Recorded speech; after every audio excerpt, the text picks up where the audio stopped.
It started like any other morning. I woke up to the soft chime of the alarm clock, the sun creeping through the blinds just enough to light up the room without fully waking me. I stretched, feeling the warmth of the bed settle into my muscles, and for a brief moment, I just lay there, enjoying the stillness of the early morning. My husband, Mike, was still asleep next to me, his steady breathing the only sound filling the room. I slipped out of bed, careful not to wake him, and padded downstairs to the kitchen to make coffee. The house was quiet, peaceful. It was the kind of morning I loved, when everything felt calm and easy, before the day's demands started piling up. I took my time, savoring the ritual of brewing the perfect cup, letting the aroma fill the space around me. As I stood there, waiting for the coffee to brew, I heard the familiar sound of the mailman's truck pulling up outside. I smiled to myself. I'd always loved the little interruptions in the day, the mundane things that broke up the routine. I knew the mailman would be here soon, delivering the usual pile of bills, catalogs, and maybe the occasional package. It was nothing special, just part of the rhythm of life. I didn't think anything of it as I went about my morning, but then I heard the knock on the door. I opened it to find the mailman standing there, a small bundle of letters in his hand. "Morning, Mrs. Walker," he said with a smile, his voice friendly, warm. I'd known him for a few years now, Greg, the mailman. He was always polite, always quick with a kind word or a little joke. "Good morning, Greg," I replied, smiling back as I took the letters from him. "How's it going today?" He seemed to hesitate for a moment, but then he smiled again, a little awkwardly. Good. Just a little behind today, but I'm catching up." I nodded, not thinking much of it. I always appreciated his little chats, but I was in no rush this morning. "Well, I'll let you get back to it, Greg. Thanks for dropping these off." He gave a small nod, but as I started to close the door, he hesitated again, his hand lingering on the doorknob. "Actually, I have a package for you," he said, almost as if he was thinking out loud. It didn't fit in the mailbox. I blinked. "A package?" I wasn't expecting anything. "Yeah, it's a bit big," he explained, stepping back slightly. "Let me grab it for you." I stood in the doorway, watching him disappear back to his truck. Something felt off. It wasn't the first time Greg had delivered a package to me, but this time felt different. I couldn't explain it, but something in the way he'd hesitated, the way he had lingered, made my stomach tighten with unease. I shook my head. Maybe I was overthinking things. It was just a package. Just another normal day. Greg came back to the door, holding a medium-sized box in his hands. "Here you go," he said, handing it over to me. "It's from the company you ordered from." I took the box from him, nodding. "Thanks again." He smiled, but his gaze lingered a moment longer than usual, his eyes meeting mine in a way that felt unfamiliar. Then, with a slight cough, he took a step back, turning to head back toward his truck. "Take care, Mrs. Walker," he called over his shoulder, his voice a little quieter than before. "Bye, Greg," I replied, watching him walk away, my mind still running in circles. Why did I feel like something wasn't right? I closed the door behind me and set the package down on the hallway table. I glanced at the clock. It was still early, and Mike wouldn't be up for another hour or so. I walked into the kitchen, staring at the package for a moment, unsure whether I should open it or wait until Mike was awake. But curiosity got the best of me, and I slowly peeled back the tape, revealing a small, inconspicuous box inside. Nothing seemed out of the ordinary. No markings, no labels that stood out. But the unease in the pit of my stomach didn't go away.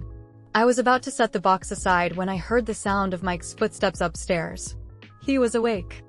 I quickly closed the package and shoved it to the side, my heart still racing slightly from the strange encounter. I couldn't quite place what had unsettled me about the whole thing, but I was glad Mike was up. It would be easier to shake off whatever strange feeling lingered if I wasn't alone. Mike walked into the kitchen, his usual morning grogginess evident in his steps. "Morning," he mumbled, kissing my cheek as he passed me on his way to the coffee maker. "Did the mailman come yet?" I glanced at the clock. It had been about 20 minutes since Greg had left. "Yeah, just now." He brought a package too, I said, nodding toward the table. I wasn't expecting it. Mike didn't think much of it. He was always a bit indifferent when it came to things like deliveries. He was already sipping his coffee, his eyes not really focused on anything. But then, as he glanced at the package on the table, I saw his expression shift just slightly. "That's strange," he said, his voice almost casual. "Greg was here a little longer than usual, wasn't he?" I froze, my fingers tightening around my coffee mug. The way he said it, it was exactly what I had been thinking. "Maybe," I said, trying to brush it off. "He just had a lot to deliver today, I guess." But Mike didn't let it go. "You sure? He's been coming here for years, but I've never seen him hang around like that." His eyes narrowed slightly. "Is everything okay, babe?" I forced a smile, trying to dismiss the strange feeling in my gut. "Of course, everything's fine. Just a little strange, that's all. Probably just nothing."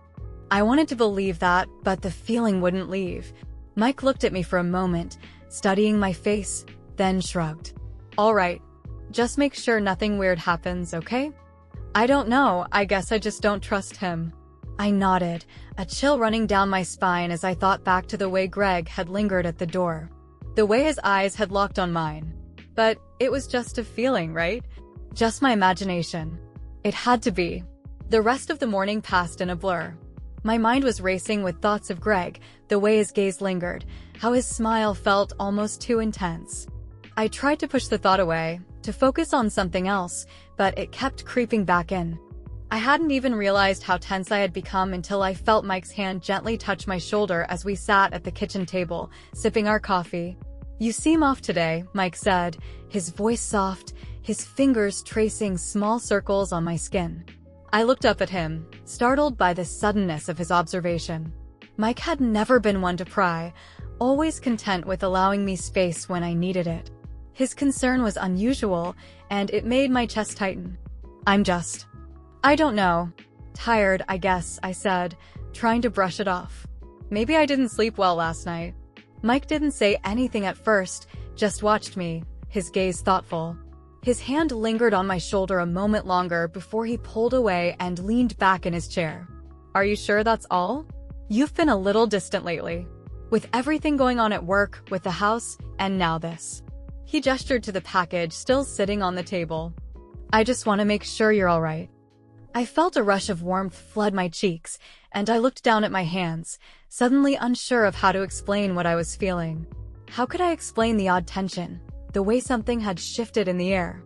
How could I explain the way Greg had made me feel, his lingering presence, the subtle yet undeniable connection I felt?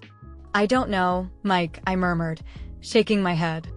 "I just keep thinking about what happened earlier. I don't know why, but something about the way he looked at me, it's just been stuck in my head."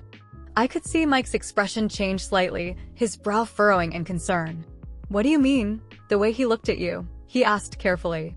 "I mean, you've always talked with him before, right? Greg's been here plenty of times.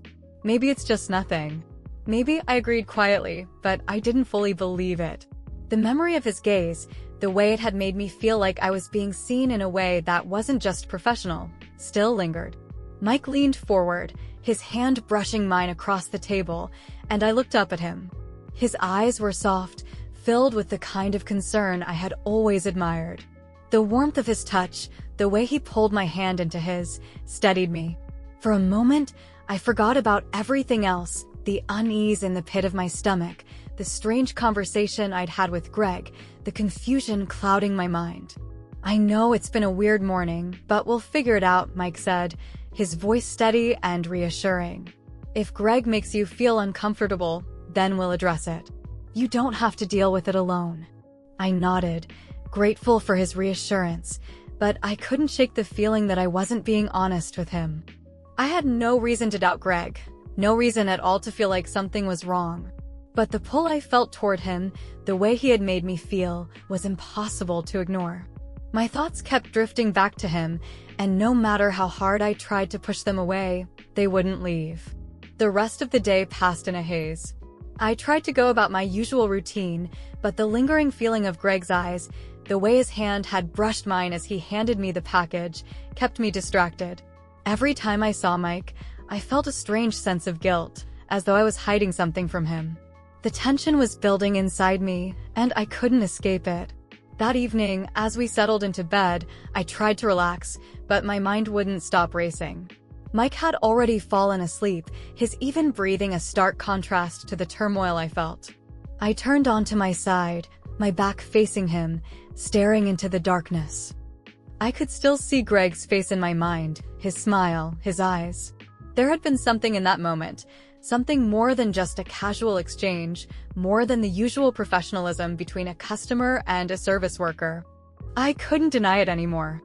I was drawn to him, and the more I thought about it, the more I realized how much I had been trying to suppress that truth. A soft sound from Mike's side of the bed brought me out of my thoughts. He shifted, rolling toward me, his arms slipping around my waist. I flinched at the sudden contact, but Mike didn't seem to notice. He pulled me closer, his body warm and solid against mine. I let out a soft sigh, trying to relax, trying to push the thoughts away. But they wouldn't leave. Every part of me wanted to respond to Mike's touch, to push aside the guilt and just be with him.